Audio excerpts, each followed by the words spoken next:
Irebe FM, iradiyo yacu, Irebe FM, umunezero wacu, Irebe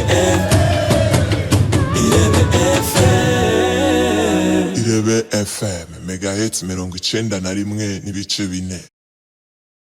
Kwigenekerezo rya mbere ndamukiza ibihumbi 2026 n'icyubahiro Varisito Ndayishimiye umukuru w'igihugu cyacu cyiza cy'u Burundi yakiriye abubahwa batatu bakaba bari baje bava mu bihugu bitatu bitandukanye. Cyari kibazanye rero kwari kumushikiriza amabaruwa abagena nk'abaserukira ibihugu vyabo uko ari bitatu hano mu Burundi, bakaba bafise ivyicaro bitandukanye mu bindi bihugu. Uwa mbere yakiriwe ni umupfasoni Ture Salimata, akaba aserukira igihugu ca Gambia hano mu Burundi, akaba afise icicaro ciwe hariya Addis Abeba mu gihugu ca Ethiopia. Ubundi yakiriwe ni umushinga ntahe Domingo Almada da Silva, akaba nawe aturuka mu gihugu ca Angola, akaba nyene yaraje aje guserukira igihugu uciwe hano mu Burundi, akaba afise icicaro ciwe hariya Dar es Salaam ni mu gihugu ca Tanzania.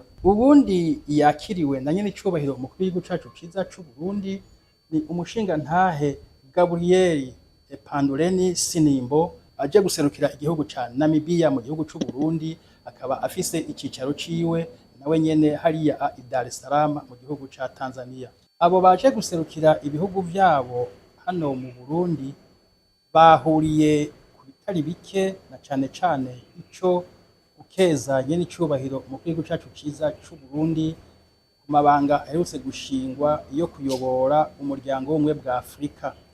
Ariko umwe ukwiwe yagiye arashikiriza uko avyiyumvira, uko abona imigenderanire y'igihugu ciwe n'u Burundi yobandanya igenda. Naho rero nk'userukira igihugu ca Gambia hano mu Burundi, umupfasoni Salimata yavuze yuko ivyo bihugu uko ari bibiri bifise ivyo vyokorerako, ivyo vyoshira hamwe kugira ngo bibandanye bigiranira imigenderanire. Yavuze ati nk'u Burundi turaze yuko ari igihugu cimbura ikawa, kikimbura icayi, ati abanyagambia nabo n'abantu bakunda icayi kandi bakabakunda n'akawa, nticobuza rero yuko nk'u Burundi bushorera ivyo bitegwa hariya mu gihugu ca Gambia.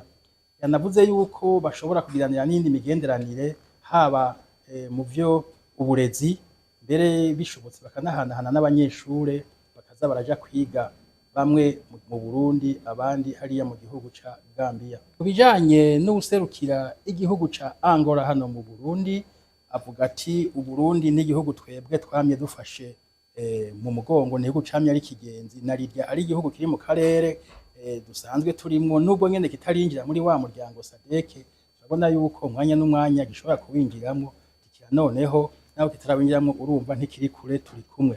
Naho rero nyene icubahiro mukuru w'igihugu cacu ciza c'u Burundi yaciye yogera mu kuvuga yuko igihugu ca Angola gisanzwe gifise ubunararibonye bwinshi mu bijanye n'ubutare, ko rero ubwo bunararibonye co bufashisha Uburundi cane cane mu bijanye n'ubuhinga, haba ukwimba ubwo butare canke mbere no kubuhingura.